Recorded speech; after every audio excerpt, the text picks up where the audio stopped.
جڑے آندے نے نا بدبخت کہ ابو بکر صدیق نو لالچ پہ گیا کیا بادشاہ بنن دا حضور دے وصال تو بعد.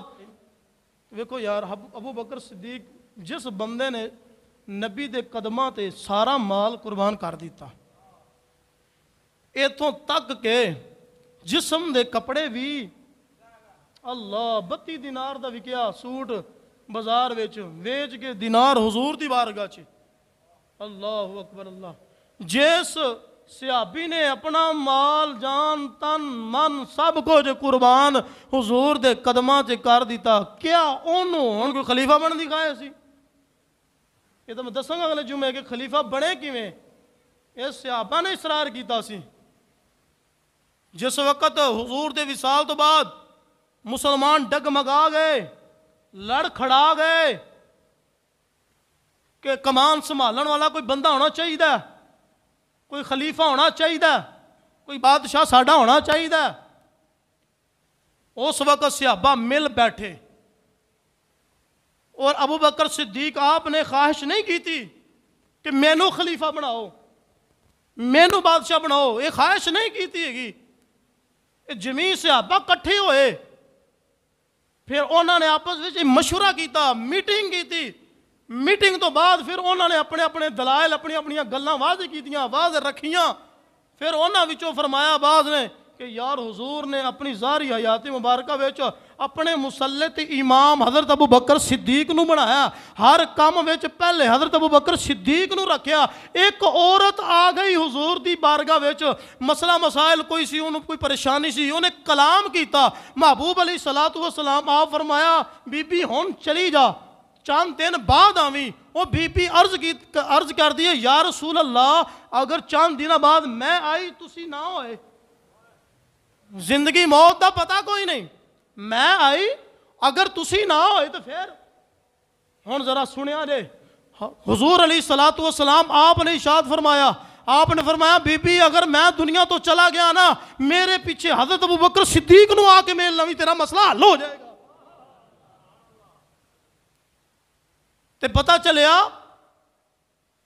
کہ حضور نے اپنے تو بعد جس نو اہمیت اور فوقیت پہلے دیتی نا تے وہ حضرت ابو بکر صدیق سن. مولا کائنات بھی موجود سن، حیدر کرار، علی المرتضیٰ آپ بھی موجود سن، لیکن حضور نے اپنے مسلط حضرت ابو بکر صدیق نو کھلا رہا.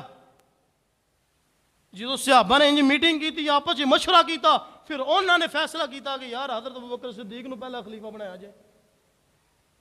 تو پھر بھی حضرت ابو بکر صدیق خلیفہ بن گئے. بنن تو بعد آپ نے اگلے دن کئی رمبا چکیا، موڑے دے کوئی سامان تے دیہڑی کرن پہ جاندے نے. انج دا ہے کوئی بادشاہ؟ بکواس کردے نے کہ انہوں نے لالچ سی کہ میں جے لالچ ہوندا تے بادشاہ بنن تو بعد انہاں دیہڑی کرن جانا سی.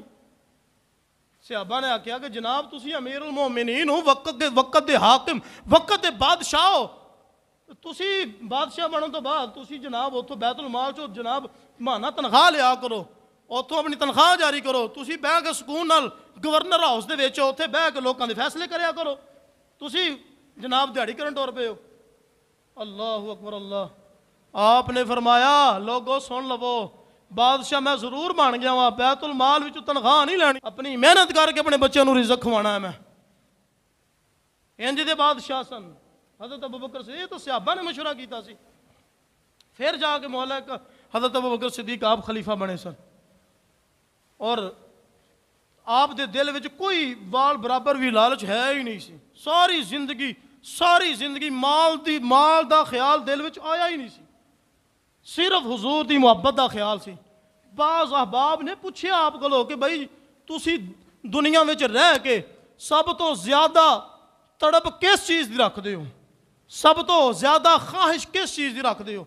یہ تو میں تھوڑے کو پوچھ لواں نا، تسی 50 بندہ نے آکھنا کہ میرے کو اتنا لاکھ ہوئے تو میں مربع بھی خرید لا تو وہ بھی خرید لا، میرے کو اتنا پیسہ ہوئے تو میں کوٹھی بنا لواں، میرے کو پیسہ ہوئے تو میں جناب پراڈو لے لواں، تو میں لینڈ کروزر لے لواں. ہر بندے دے دل وچ مال دی خواہش ہے، مال دی خواہش ہے۔ ابو بکر صدیق کو پوچھا گیا کہ بھائی تواڈے دل وچ کیڑی خواہش ہے؟ حضرت ابو بکر صدیق آپ نے فرمایا لوگو سن لو، النظر وجہ الی رسول اللہ، میری دل دی خواہش ہے کہ سونے دا سامنے چہرہ ہوئے، ابو بکر دی اکھ ہوئے، ٹک ٹکی لا کے سونے دے چہرے نو ویکھی جاواں۔ جن دے دل وچ ہووے حضور دی محبت، جن دے دل وچ ہووے حضور دی محبت، اوے ان دے دل وچ مال دا لالچ کتھوں آ سکدا؟ یہ تو بدبخت بکواس کردے نے کہ ابو بکر صدیق نو گھٹان شان کم کرن دی کوشش کردے نے، لیکن نا تسی جنہ بھی کر لو گے نا یہ کم نہیں ہونے گے۔ یہ کیوں؟ رب خود فرما دیتا ہے والذی جاء بالصدق وصدق به اولئک هم المتقون۔ میرے محبوب علیہ السلام آپ دا ارشاد ہے، فرمایا قیامت والے دن جس وقت میں اپنی قبر مبارک دے وچوں باہر نکلاں گا، میرے ایک ہاتھ وچ حضرت ابو بکر صدیق دا ہاتھ ہوئے گا اور دوسرے وچ عمر پاک دا ہاتھ ہوئے گا۔ اللہ اکبر اللہ۔ اے بات جڑی ہے نا حضرت توجہ کریا جے، حضور علیہ السلام مسجد نبوی چوں باہر نکلے، سر توجہ کریا جے، آپ مسجد نبوی جو باہر نکلے تے آپ نے اپنے سجے ہاتھ وچ حضرت ابو بکر صدیق دا ہاتھ پکڑیا اور بائیں وچ عمر فاروق دا ہاتھ پکڑیا تے مسجد نبوی جو باہر نکلے۔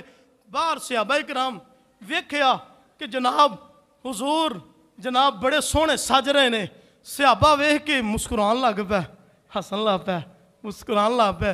میرے محبوب نے صحابہ دی مسکراہٹ نو ویکھیا تو میرے محبوب سمجھ گئے یہ کیوں مسکرا رہے ہیں۔ حضور آپ خود بھی مسکران لگ پے۔ آپ جس وقت مسکرائے نا تے فرمایا اے میرے صحابہ ذرا سن لو، توجہ کرو۔ میرے محبوب فرمایا میرے صحابہ سن لو، اے جڑا انج کر کے ہاتھ میں ابو بکر صدیق اور عمر فاروق دا پھڑیا ہے نا، یہ ایتھوں تک ہی نہیں ہے گا، یہ آگا قیامت تک رہے گا۔ اے میں نہیں آکھیا ویکھ لے جوڑ مزاراں دا، حضرت منہا خلقناکم وفیہا نعیدکم، قرآن کہہ رہا بندہ جیڑی مٹی دا بنیا ہے نا اسی مٹی وچ بندے نے دفن ہونا ہے۔ جتھوں میں بنیا ہوں جیڑی مٹی، جتھوں زمین وچوں جیڑی زمین چوں مٹی لے کے رب نے مینوں بنایا نا اتھے ہی میں دفن ہونا ہے۔ حضرات پتہ چلدا ہے کہ جناب جس زمین دے ٹکڑے وچ حضرت ابو بکر صدیق اور حضرت عمر فاروق آپ آرام فرما رہے نے، اس ٹکڑے نو حضور نے جنت دا ٹکڑا آکھیا ہے کہ او ٹکڑا جنت دا ٹکڑا ہے۔ او میں آکھیا جنہ دی مٹی جنت وچوں لے آئی اور اوتھے دفن کیتا گیا۔ اوے بدبختو تسی حضور دے صحابہ دی شان نو ہلے سمجھیا ہی نہیں ہے گا۔